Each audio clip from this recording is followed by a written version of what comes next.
Real life scenario number 19. I sacrifice too much of my time, my money, my energy for other people, and I get little to nothing back in return. And it's wearing me down. What's more, it seems like I can't express myself well enough to tell them about how I'm feeling without feeling guilty or like I'm going to offend someone. Oh, so here's a scenario for you. Which pain would you rather feel?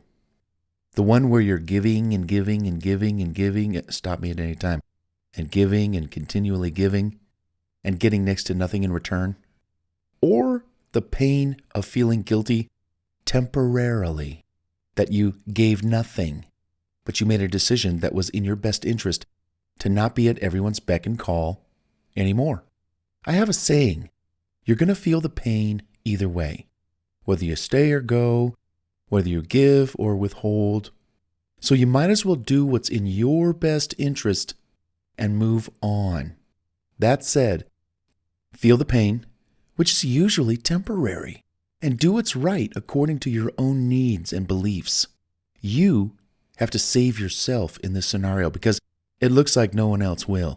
Remember the saying, give them an inch, they'll take a mile. We have to stop the bleeding, in essence, before it gets worse.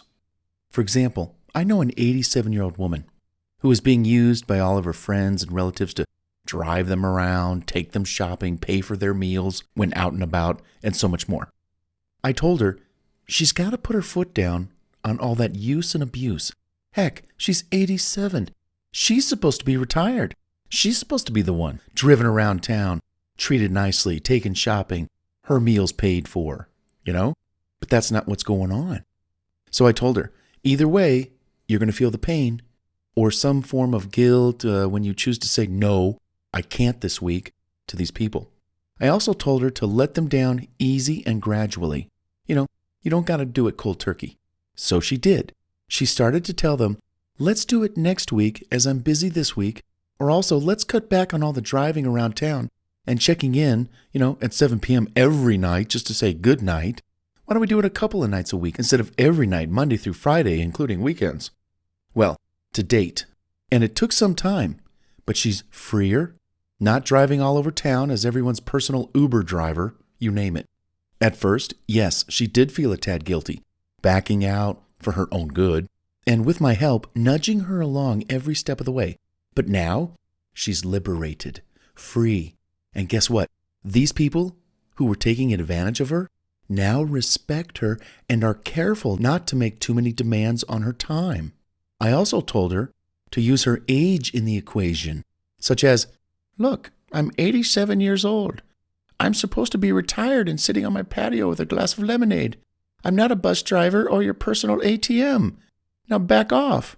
I'll see you next week. Oh, and don't call me. Text me instead. I'm in love with my new smartphone that Bart got me. It's true. So you see, yes, you will feel some guilt backing away, little by little, from these people and telling them, oh, no, I wish I could, but I can't. But it's going to hurt either way for a small period of time. Then everyone gets the message, they get over it, and they find someone else to use and abuse, not you anymore. You were their go-to person to abuse. You were in their sights, on their radar to take advantage of. But now that you told them, I just can't, I would love to. And always throw that little qualifier in there. If you're going to do something that you can't, start off by saying, I would love to. I would super duper uber love to. You don't have to lay it on that thick. But you know what I'm saying? Hey, I would love to go. It sounds exciting, but I just can't. You'll be much freer to live your life without you being at everyone's beck and call. And well, that BS will be practically over soon, if not right now. But that's the thing.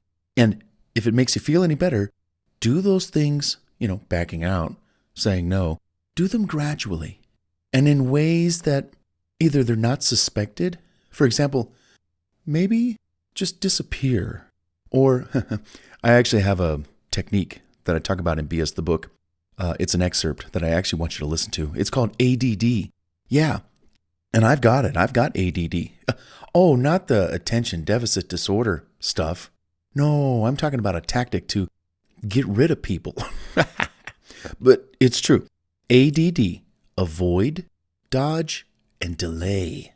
Avoid, dodge, and delay. So whenever somebody's giving me BS, they're encroaching upon my space, taking up too much of my time. They've got a track record of calling and using me and abusing me and giving me nothing in return. It's just, oh, thanks, Bart. Use and abuse. I want, I need. Okay, well, I got something for you. It's called ADD. Avoid, dodge, delay. I'm going to avoid your call. I'm going to dodge your callbacks. I'm going to delay getting back to you. So I'm going to avoid you. I'm going to dodge you. And I'm going to delay getting back to you until you get the message. I don't want to hear from you. So that little bonus tip in there for you. But that's the truth. Give an inch, they'll take a mile. And then clock your time. Clock your dollars. How much time are you spending caring for these people? And what are they giving you in return? How much money are you spending on these people?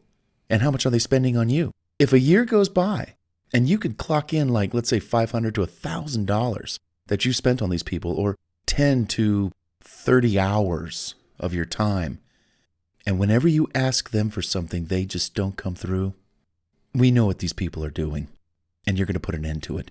No. Remember, either way, you're going to feel the pain. You might as well do what's right and in your best interest. That's what I would do. Go for it. See how it works out for you. I bet it will, in a good way.